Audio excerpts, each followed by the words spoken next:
It is such a pleasure to be back in Tamworth. When it comes to bringing Australians together, this city has done some heavy lifting. For more than a half century now, you've been bringing Australians together right here at this venue from all over the continent. The Tamworth Country Music Festival is recognised as one of the world's great music festivals, and it's your enduring gift to all of us.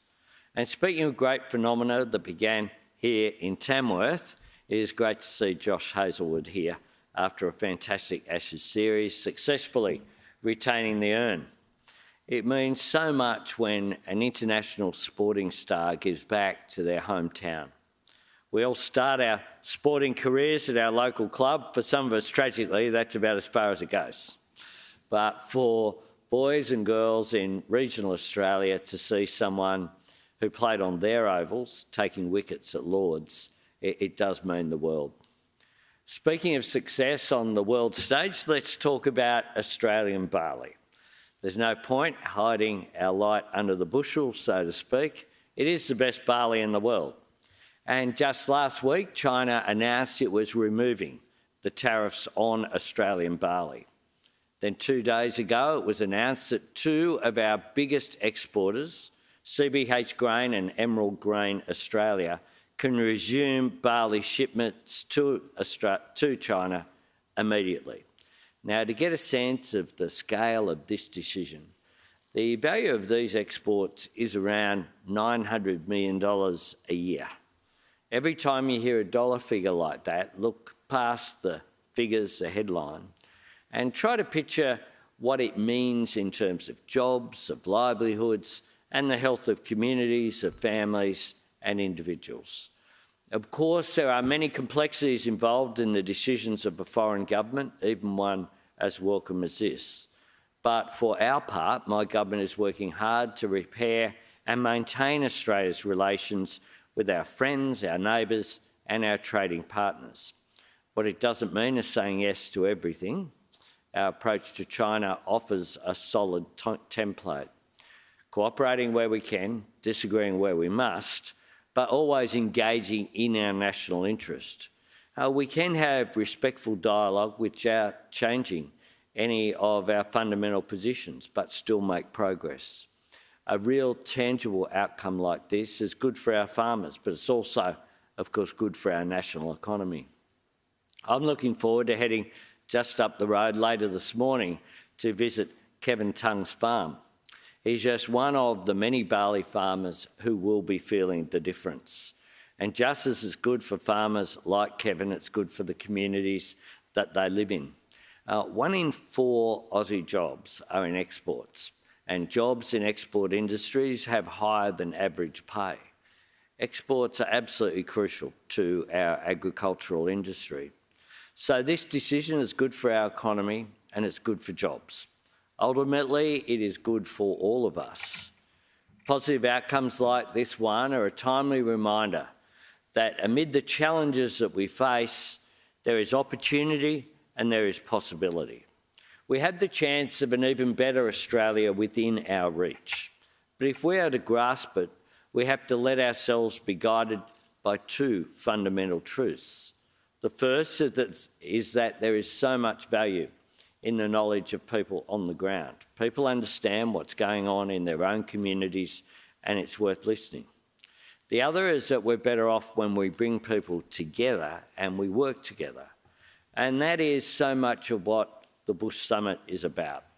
And I do want to express my appreciation to Ben English and the Daily Telegraph for setting it up, and just as crucially, not just remaining committed to it, but of course this year we're seeing a national expansion. The Bush Summit is a rock-solid part of my diary. I've been to every single one. As I said at the first one, held in Dubbo in 2019, bringing people together is such an important step because it is only together that we can rise to meet the challenges facing us. And the unavoidable truth is that we're not short of challenges. When we gathered in Dubbo that year, we were in the middle of the worst drought in living memory. Then began the first fires of what would become the long black summer. The smoke had barely cleared when COVID hit.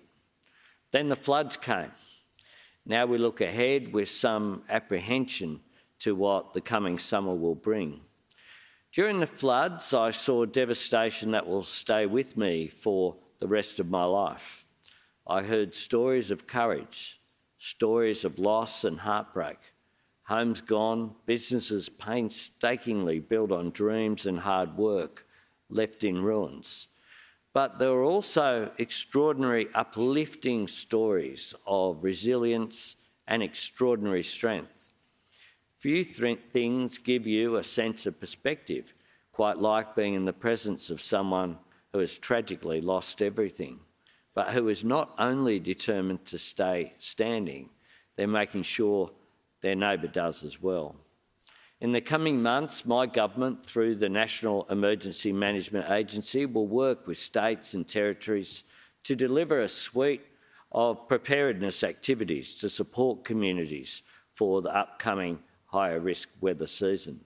We have committed funding over 5 years through the Disaster Ready Fund to help communities protect themselves against the impacts of natural disasters. We're addressing a broad range of natural hazards, infrastructure needs, as well as systematic risk reduction projects. With the country moving into hotter and drier conditions this summer, the potential for drought over the coming years is on everyone's minds. Our advantage here is that Australian farmers are some of the best in the world at preparing for and managing drought. And as a government, we recognise the importance of supporting efforts to adapt to a changing climate. We will build on the momentum coming from the farming sector and to ensure our investments are well targeted and working for farmers and for regional communities. We have engaged with stakeholders and will continue to do so to ensure that farmers and rural communities are equipped with the necessary tools and knowledge to effectively handle the heightened risk of drought. I'm pleased today to announce an additional $38 million in funding to support the long-term trial of new and emerging agriculture practices to build drought resilience in a changing climate. The program will support long-term trials investigating innovative and transformational cropping, grazing and mixed farming practices. This includes looking at crop rotation, soil management, feed for cattle and infrastructure across Australia. This investment will build a long-term evidence base to accelerate the adoption of best practices across the agricultural sector. It will provide farmers with the confidence to invest in technologies and practices that have been proven across different landscapes and production conditions. This program is part of the Future Drought Fund, which provides funds to strengthen drought resilience across our agriculture landscape and throughout regional communities. The FDF is already providing grants to fund projects in the Tamworth area to promote drought resilience through better farm and land management practices. The Tamworth Regional Land Care Association has received funding for workshops, field days and mental health training through the Helping Regional Communities Prepare for Drought initiative. We're supporting the Tamworth-Walker region to develop regional drought resilience plans to prepare for and manage future drought risks.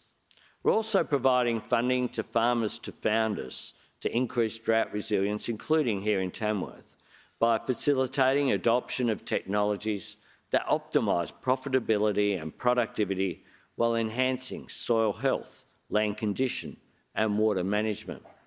We know that with the right approaches, farmers can keep their farms more productive for longer, keep feed in their paddocks for longer and moisture in their soils for longer. We know you're taking every step you can to ward off the impacts of drought, and my government will be right there with you.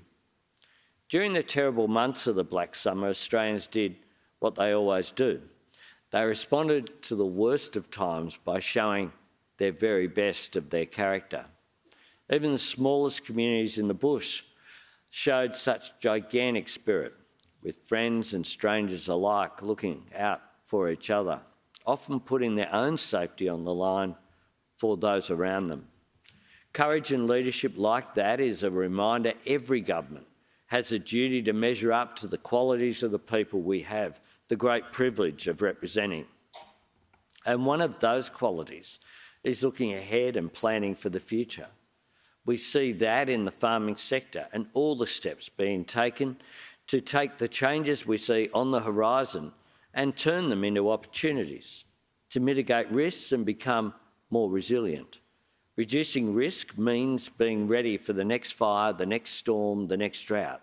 It means reducing emissions, not just because that's what supply chains are increasingly demanding, but also because it makes businesses more resilient over the long term.